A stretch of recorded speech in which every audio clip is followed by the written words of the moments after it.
Are you losing your authenticity? Do you often feel like that? If you do, you're not alone. A recent survey showed that people want authenticity. They want what is real because increasingly they're feeling like they are lost in a technology driven world. They don't know what's real. It's hard to tell. Am I real on the Zoom screen or am I an AI generated image? Well, we'll give you the answer to that after I introduce myself. I'm Teresa Palmer, and I'm the interim host of Mindful Moments, our Monday motivational self development Own It discussion here on the Own It platform. And I have a panel of 4 people with me today, part of the Own It family. And what they're going to do is they're going to give you their insights, their opinions, and their expertise on, are we losing authenticity? And yes, I'm real. My background isn't. My background is generated, but my face is real. My movements are real. I'm not an AI avatar. And with that said, I'll go to the first person who on my screen is Jeffrey. Hello there. So what's your question? Can you repeat your question just one more time so I can be laser focused on the answer? Okay, my question is, are we losing our authenticity in an AI technology driven world? Yeah, that's a great question. And my belief is that there is so many things that are changing today. And really, it depends on what your use is with regards to AI. The way I look at this is that just like, what did we do before computers were around? We didn't have computers. What did we do when computers started to come out? In fact, the first computer, I looked it up today before the podcast here, is that it was first introduced at the New York World's Fair in 1964. And look at where we are today. I believe that with this evolution, we are all going through these changes, and our life is a journey. And during that journey, we are presented with different types of opportunities that can help us enhance ourselves personally and professionally. And from an AI, to get to the direct question, are we losing our authenticity? My belief is that it depends on what you're really utilizing it for, because there are benefits that are available for people out there, especially solo entrepreneurs who are trying to get their message out. The platform and the marketing strategies today are changing, and they are adapting these new technologies. So with that, I believe there's pros and cons with the use of AI. I personally, when I first started, I was against AI, but as I learned the concept of it and what the potential is, I've embraced it and utilized it for my own business model and helped create different, I'll say avatars, as you talk about avatars, because I am in the AI world with the products and services that I'm representing from a metaverse perspective. And it does help people, get into that mode of what I'm doing and what I'm marketing. So hopefully that answers it from my perspective, because I'm in a different world with regards to what I'm doing than the average individual who's using AI. Okay, thank you for those insights. Yeah, I think about it when you have AI generated videos, audios. A lot of people will say, well, it's my voice, it's really me. But my question really is it really you? Because you're using something that's generating, and it could change your voice. I think I've seen AI photos, they never look like the person. They try to make you look 20 years younger, the perfect face, the perfect hair, the perfect body. And is that what we're trying to sell? Is that what our message is about? And with that said, I'll let Nathaniel take the stage and give us his insights on authenticity in AI. Wow. It's from my perspective, is not good. I mean, I think AI, there's a good side to AI and then there's a negative side to AI.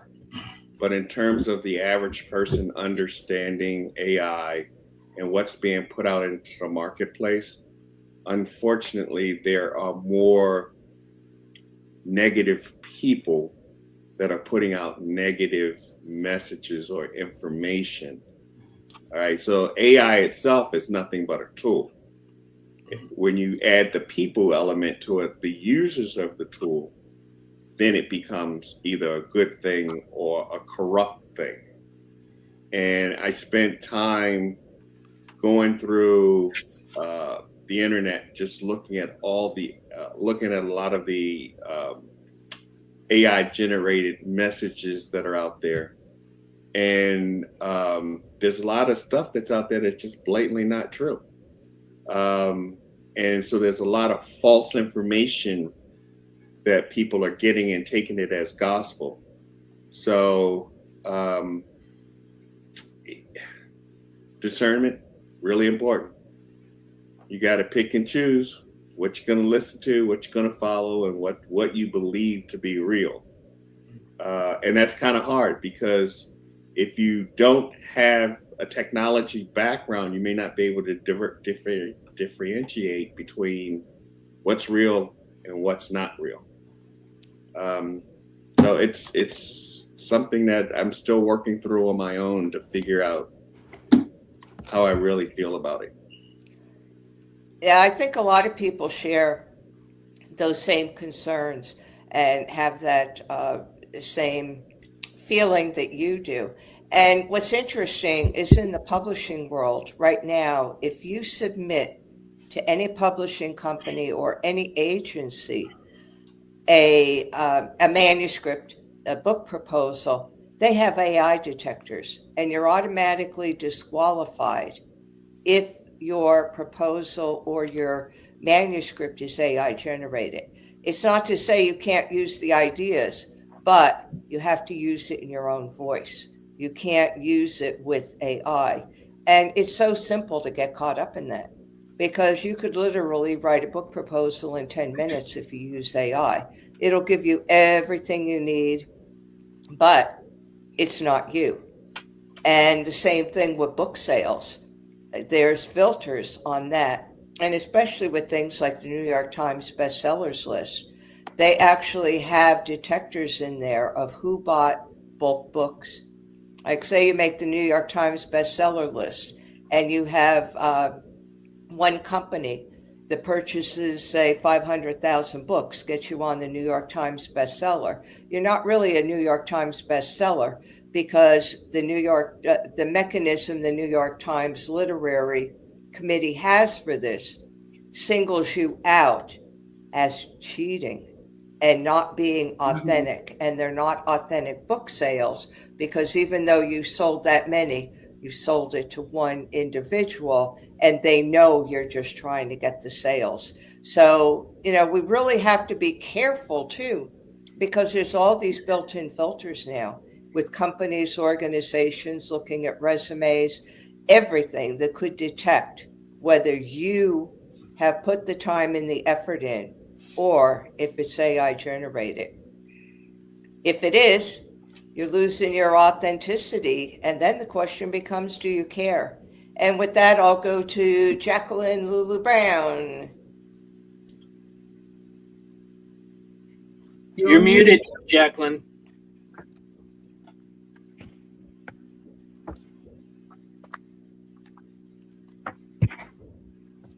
Come off mute.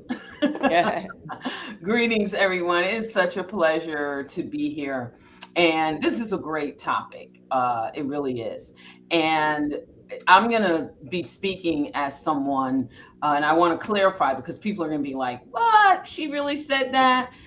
But I am someone that is going to say some things, but I'm speaking as someone that has built frameworks, have built ecosystems, leadership ecosystems, innovation, and innovation that adds value from 40 plus years in technology. So I am definitely not AI agnostic, but I will say this.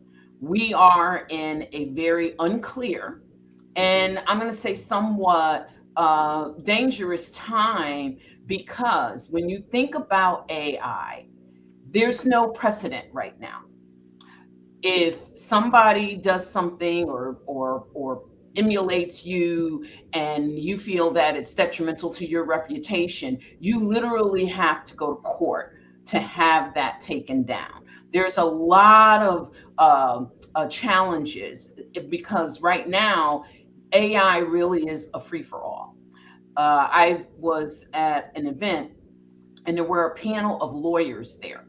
And one of the attorneys said, "We are just figuring all of this out. There is absolutely no precedent that says, okay, you can't do this, but you can do that." Now, people can come after you for plagiarizing. And I do know that there are software tools out there that you can, whether it's an article or you're creating a masterclass or a book, as Teresa pointed out, it will run, that software will detect if these are original ideas, or is there plagiarism, or is it strictly an AI voice. And so I think when we talk about authenticity, let's kind of think about this. AI is not threatening authenticity. Actually, what it's doing, it's exposing it. It's exposing, because when people run to I think they don't realize that it's really showing that you didn't have any authenticity, because your voice, AI is nothing more than a tool, as everyone knows, but it's how you are utilizing the tool. Are you utilizing the tools? Like computers came on the scene. We utilize the computer for our benefit. So it's almost like when I worked in corporate, and you would have a lot of really bright technology folks that would come up with these awesome applications, and they wouldn't understand why the business teams wouldn't fund them. Well, it's perfect. It does a lot of things. And what I would say to them is that here's the key: innovation has to add value.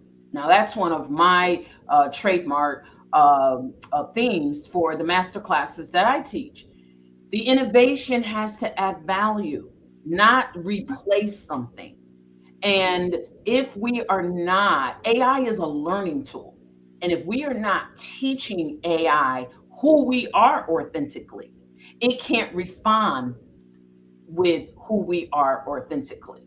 And so, Teresa, I think that you've brought up a very, very important piece here, is that the depth of what we receive from AI is directly proportional to the depth of who we are.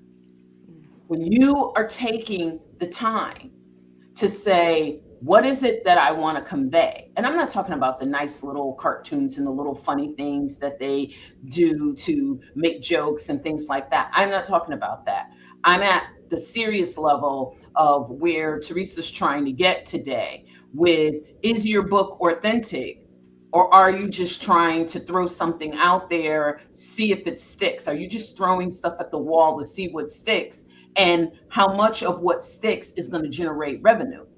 Now, someone will say that's a good business practice. Well, again, that depends on your business acumen and your business integrity. If that's the way that, if that's your purpose, I'm just going to throw some stuff out, whatever sticks, I'm going to see how much money I can pull in from that. Well, again, the depth of the AI, it's not that it's taking away your authenticity. Maybe you didn't have one to begin with. Maybe you don't know who you are. Maybe your identity hasn't been discovered. You could be 80 years old, you could be 17 years old. All of these things matter. And when they're not understood, they scare people off that can benefit from this. The faith-based world, especially elderly people, they have so much to do. There's so many programs, and I know Dr. Rain can identify with this. We have more things to do than we can really keep up with because of the needs of the people. We are servants. And there is a place for us to teach our elders and the others how they can embrace AI. Simple things like you can take, instead of rewriting the same, you have the same program every week. And instead of rewriting that and taking time, these are the things that you can teach AI. This is who you were authentically. This is who this faith-based community is. So they have this stack of manual papers. All of that is their authenticity. That is their IP, their intellectual property. They own it. Now, there's nothing wrong with feeding that to AI so that it can automatically, through automation, generate messages and keep everybody informed. And that's just one example. But notice what I said, it's their intellectual property, and they're only using AI as a automation mechanism. Maybe they need some help with sorting through an idea. They may need to do some research. Some of us here are old enough to know that we used to go to the library and we've got books everywhere. Books.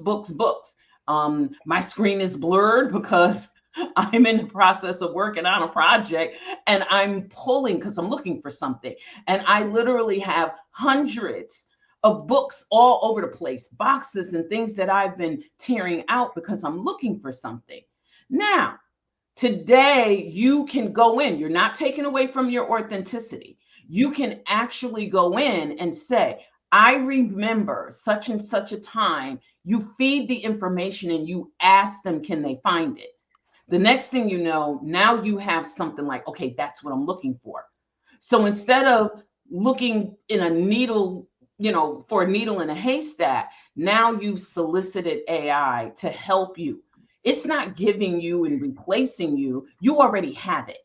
You just need some help because as adults, we accumulate so much stuff.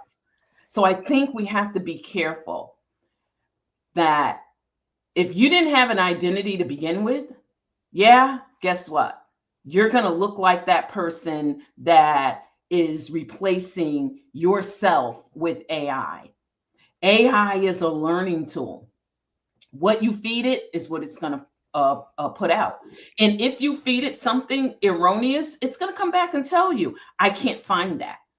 I don't understand. I can't find anywhere. So, I think about that. Yeah, you bring up a good point about the research, because don't forget before, I'm talking about after libraries. And yes, I've been around for libraries, but after that with computers, you put in a search. And if you're looking for something, the computer, which is basically like an AI, would come up and it would give you what you're looking for. Right. The problem occurs is if, say, I'm writing a book and I upload my manuscript into an AI program, AI software, Chat GPT, Copilot, anything like that, Claude, what starts to happen is it could change some of those things without really meaning to, and it also becomes their property. You no longer own that exclusively, and that's a pretty gray area, but there's nothing that says that part of your manuscript can't appear then in somebody else's manuscript who uploads something into their AI program or is used as an ad for something.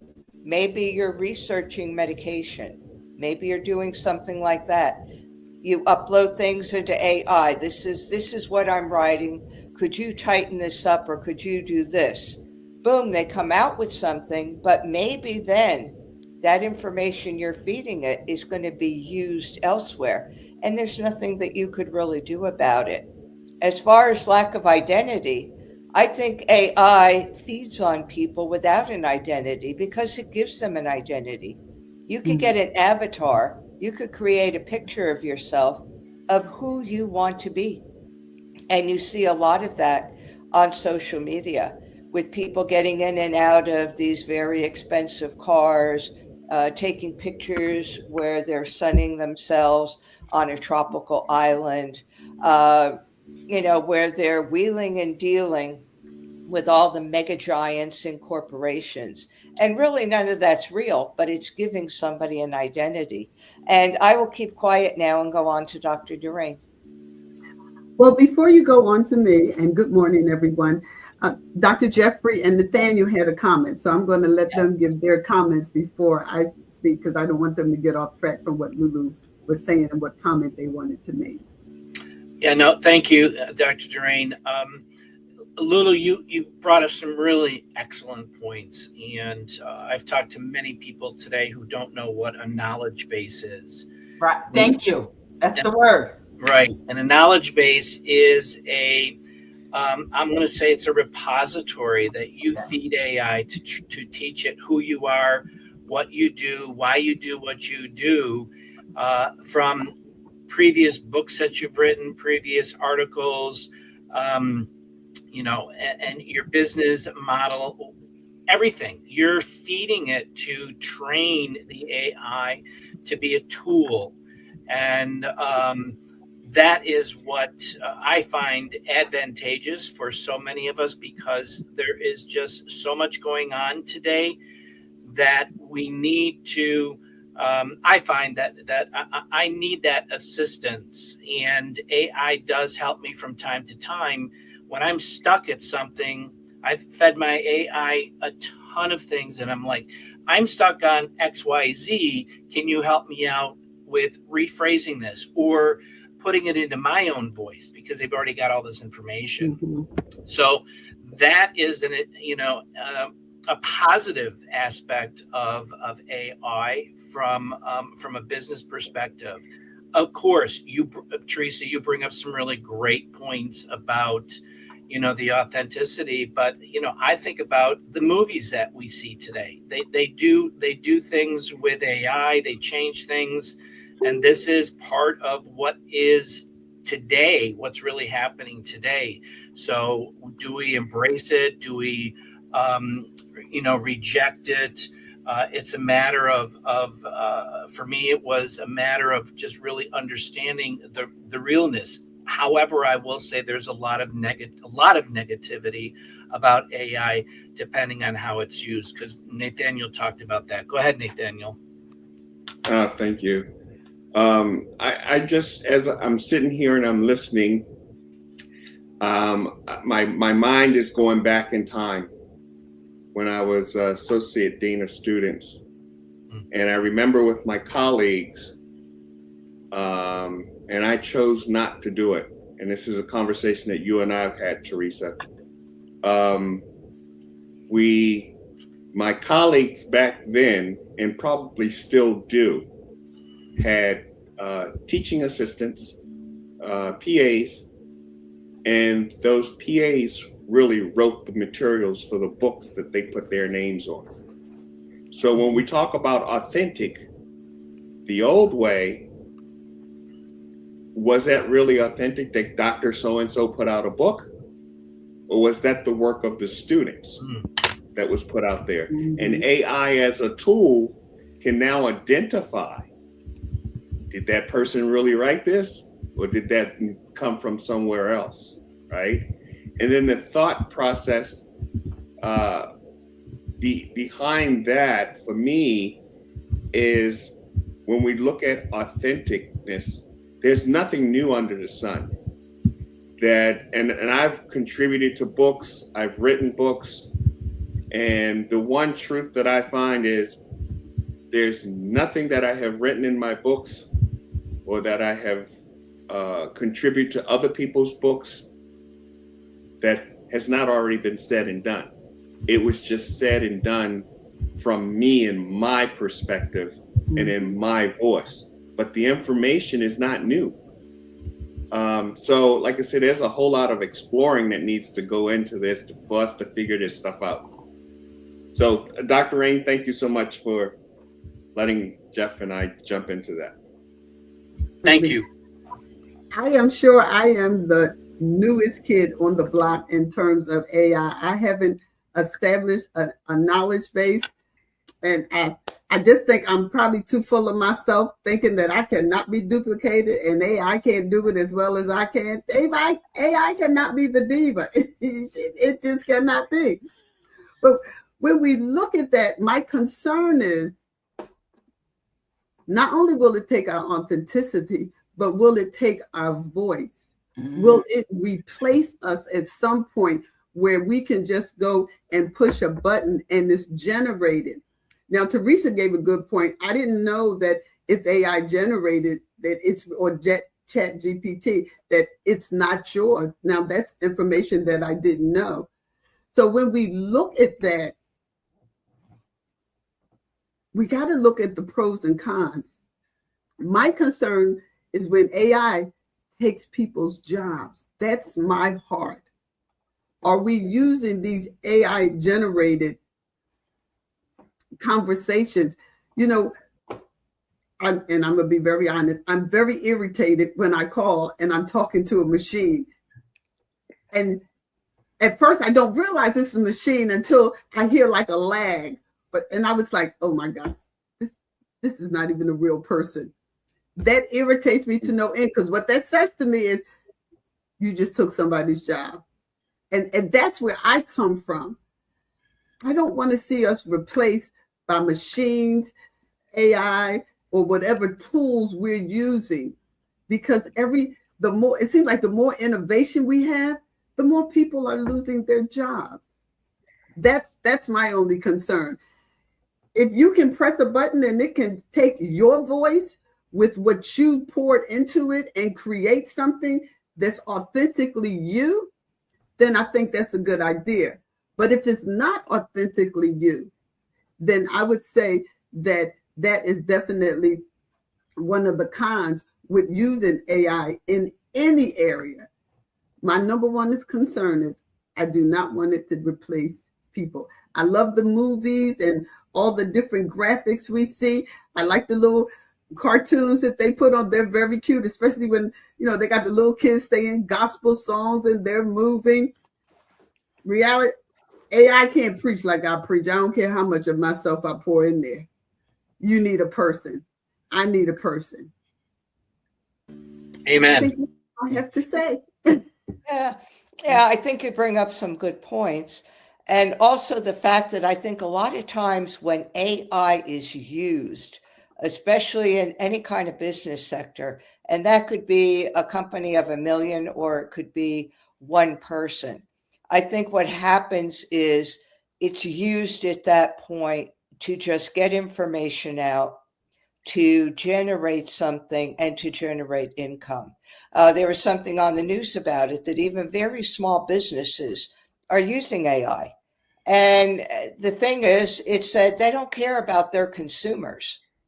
They just want people to react to it, to get the message out, and to be able to do more things in less time.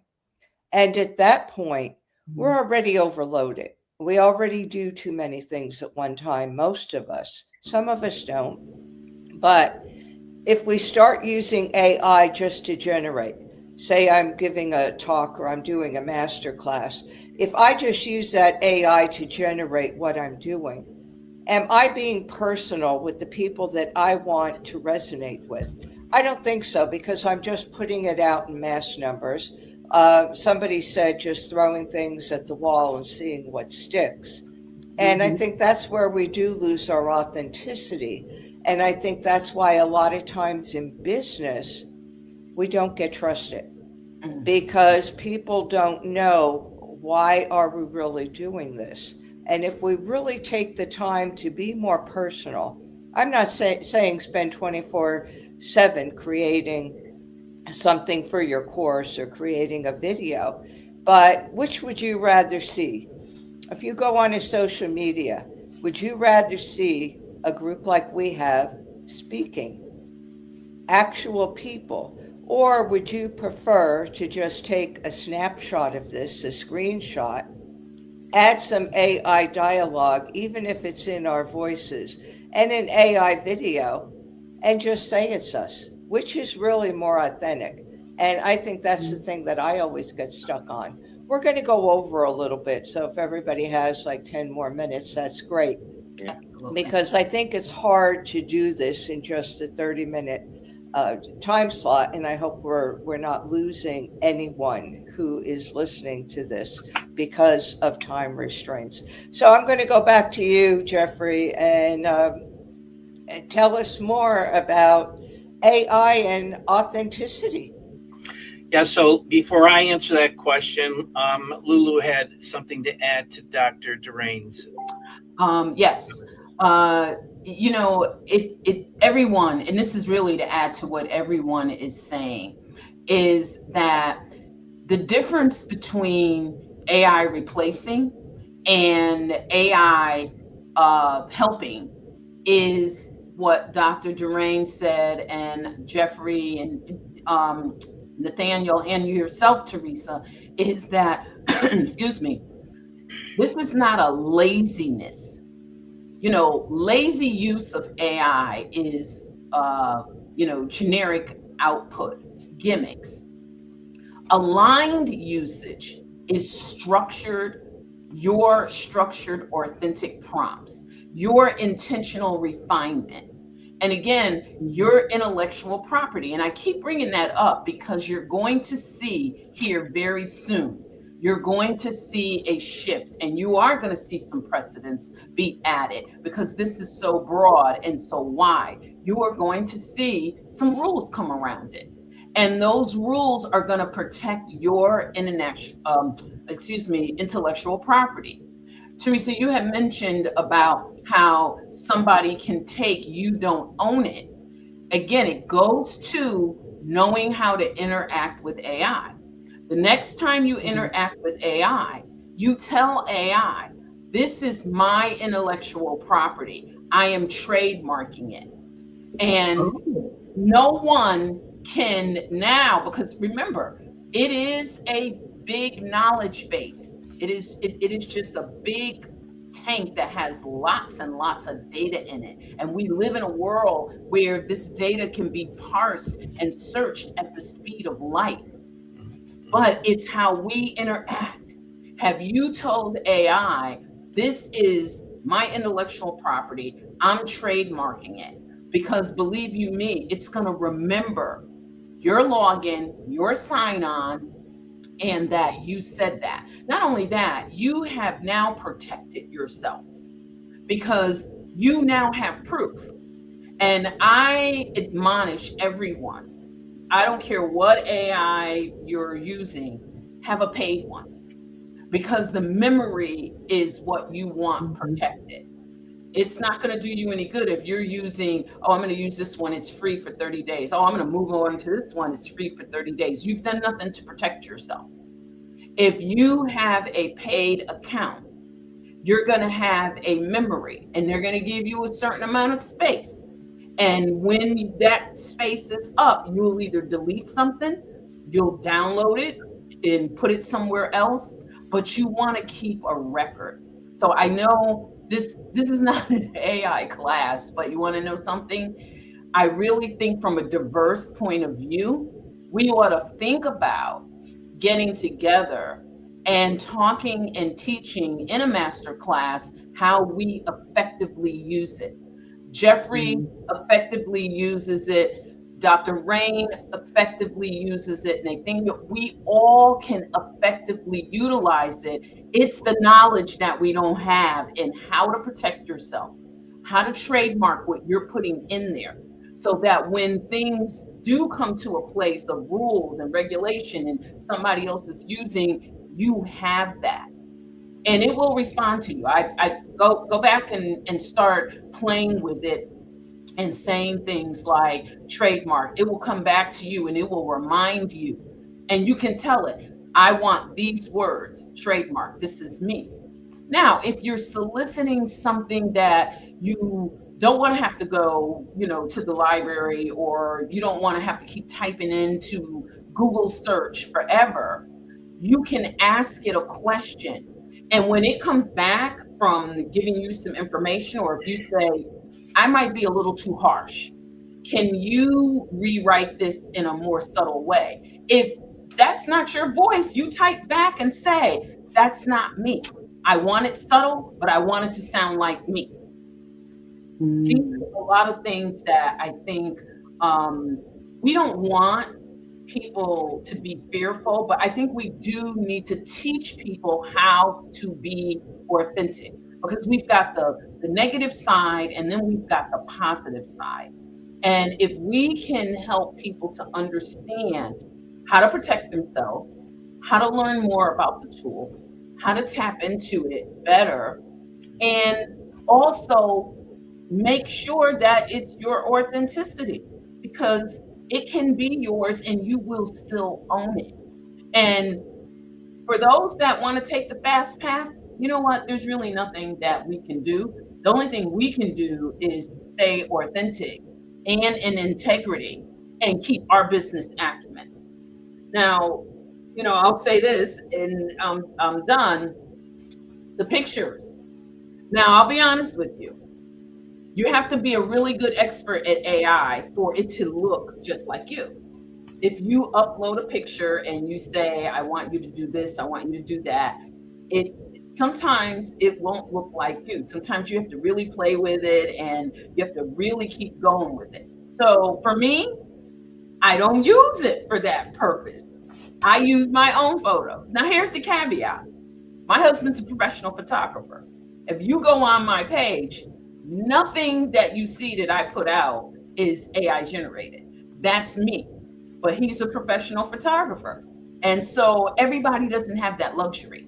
They want to look good. They want to, they want to attract the positive attention. And so some need to do that with AI, but you know what? Again, you got to teach it. You have to have the knowledge of how to interact with it. You tell it, don't change this, don't change that. And when it comes back, that's not what I look like. That's not my face. Let me give you another picture. Let me give you another picture. And if you upload enough pictures, it's just like when you go to the airport. It scans and it knows, all this technology is there when you think about it. And by the way, AI goes all the way back to, 30 years ago when 1981. Yes, when you used to call the bank and it gave you your balance, and then it said, would you like this? Would you like that? They used to call them VRU systems then, virtual response units. I used to program and work on all this stuff. So coming through technology for 40 years, believe you me, I saw this technology long before we got to where we are now. But how did we get people to embrace it? What's the value add? And the value add wasn't always replacing someone, because when technology advances, now we teach people to move on to their needs. And so there has to be a mechanism that invests in people being taught and brought up with the technology, not just eliminating them. So everything is a mindset, everything is how we approach it. But remember, we, the consumers, are the ones that are going to drive the market. So when we get together and we help one another and we teach one another how to utilize these tools, not to replace ourselves. And when we teach ourselves, first of all, you're not going to go to AI for authenticity if you know who you are. I love when Dr. Derail says, nobody's the diva. I know I am the baddest and the architect of leadership. I learned it, the good, the bad, the ugly. I mean, I'm back there in that movie with Clint Eastwood, the good, the bad, the ugly. And I've seen it all, and I've been through it all. I've rode the horse through it all. And so from that perspective, I have a gifting that now I can teach someone. You think you know your authenticity. You think you know your identity. No, you really don't. Those are the people that Jeffrey and Dr. Rain and Teresa and Daniel, those are the people that we need to be helping so that they're utilizing these tools for benefit and not becoming somebody else for the rest of their life. Can you imagine what that's like? You're constantly being someone else and never living in your own unique individual purpose. Every one of us on this call is that's part of why we're here. We know how to teach them how to not lose themselves. So I like that. And I don't know, I'm game if anybody wants to do a masterclass sometime. I don't know, April.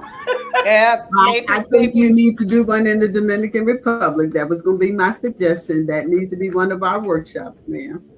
Okay, well, I'm gonna let you talk to Boss about that. I'm gonna let you talk to Boss Lady on that one. You know what? In the interest of time, we do need to move on because we still need to hear from Jeffrey, Nathaniel, and Dr. Derain in that order. So, and thank you, Lulu. You bring up some really great points in your last commentary there. Very quickly, you know, you talk about aligned usage and your intellectual property. I look at this as a creative extension of yourself. You're using this tool to, you know, create those extensions. And Teresa, you were talking earlier about authenticity, about businesses. Well, it all started out with word of mouth. That's how you started to get your name out and what you do and who you are. Then it went to newspapers. Then it went to TV and radio. Well, it probably went to radio first and then TV. And then we have the internet. Now we've got where we are today. So we're in this paradigm shift as I talk to people about things are changing. They're changing rapidly. And you think back decades ago when Microsoft, Apple, Netflix, and Amazon came out with their technologies, it was revolutionary. And people were like, oh my gosh, this is crazy. It'll never last. It'll, you know, just fall to the wayside. Where are they today? They're industry giants. That's exactly where we are today with the technologies that we have today on the blockchain. And this is that foundation. We're in that era where there are a lot of opportunities. And just like Lulu has talked about, it's about training the AI about who you are and everything about you. I'm feeding it stories from when I was a kid, all about my abuse that I went through, and then the the chemical dependency, all that stuff, so that it has a memory. Like she said, it keeps that memory, so it's there, so that it knows my past and it knows who I am. And so with that, I do truly believe that at some point, I mean, today it's up and down with that authentic piece. So we're playing with those ideas. Last thing I'll say is, with me representing and looking at the metaverse, which is a huge product line that we're developing 5 continents in the metaverse, it's all AI driven. So I'm acclimating to that type of an environment that is being offered to people out there from an educational perspective, from a real estate perspective, from a gaming perspective, from content creation and development. We're creating our own development classrooms in AI for that, and then also entertainment, because the future is you're going to go into the metaverse and be able to attend concerts over in Rome, or go attend a Broadway show through the metaverse. And this is where this is going. So, Nathaniel, you're next. Okay, so I got 3 points, and I'll keep them brief, but I'm going to throw a monkey wrench into the mix because I want people to have to think about stuff, right? I want to leave people with something to think about. So I think that this AI is mirror on the wall. It's having us look in the mirror and reflect on who we are. And a lot of it is good. So some of it is good and a lot of it is bad. And if we look at the world as it exists the way we knew it through our generation, because there's 5 generations out there now. So we can talk till we blue in the face. Some of what we say is not resonating with a couple of those generations, right? So everybody has different influencers for their generation that they're listening to. So if you have 95% of the world population that operate out of shame, blame, and justification, and 5% of the world operating out of responsibility, I would say as educators, we got a big job in front of us. And it's an uphill battle to try to navigate through all this stuff. We're going to be talking and talking and talking. And how do we get past, through to that other 95%? I don't know what the answer is. But we got to honestly look at what it is that we're confronted with, what we're dealing with, and what our goals are in terms of trying to get through and convert or change, or at least get people to start critically thinking about this particular subject matter and others. And last is, it all is going to come down to value system. Whatever your value system is, that's what's going to be reflective in AI, just like that's what's reflected in your spirituality, it's reflective in your money. The value system of people is going to be reflective in AI. So, Dr. Rain, tie us up. I have one comment to make. I have got to do my homework because this is not my wheelhouse, and I feel like a fish out of water. You guys are talking about things, and I was like, I had no clue. Never done that. So that, I guess I'm going to give myself a homework assignment. I don't have Chat GPT, so I guess I need to get it. So the next time we have this conversation, I can have more to input. I don't have an account. I have someone that I'm dealing with that has cancer. And so she has Chat GPT, and I can go on there and say, I need a meal for her based on what's in there. Give me a meal plan for the week. But that's about all that I do. I don't have my own account, but I'm sure the next time we talk, I will, because I need to get on board. You guys seem to be using this and using it very effectively. And so I know there are pros and cons about it, but I need to make sure I have a better knowledge base, literally, and a better knowledge base within the Chat GPT. Yeah, and I think it's all about education. I think it's all about what we want to use things for. And by we, I mean a collective we, not just us on the panel. And I think this deserves more conversation. I think it's difficult, even before AI came out. How many people really were authentic? How many people go through their life and they really don't know who they are? And some of them are very successful. You don't always have to have an identity and be authentic. You could be out there more in a fantasy world or changing your identity, changing things, and it could still work for you. So, what's right, what's wrong? I don't think there is a right. I don't think there is a wrong. Is there a middle ground? I'm not even too sure there's a middle ground with all of this, but we'll save that conversation for another time. So thank you, everyone, for joining us, for sticking with us as we went over our allotted time. But I think it is important when there's things to say to be able to have not only the time, but the opportunity to say them. So thank you, everyone, for listening to us. And for those that will be watching the replay, thank you. Thank you, Teresa, for hosting. Yes, Thank you. Thank you, everyone. Good to see you. Bye, everyone. Bye-bye.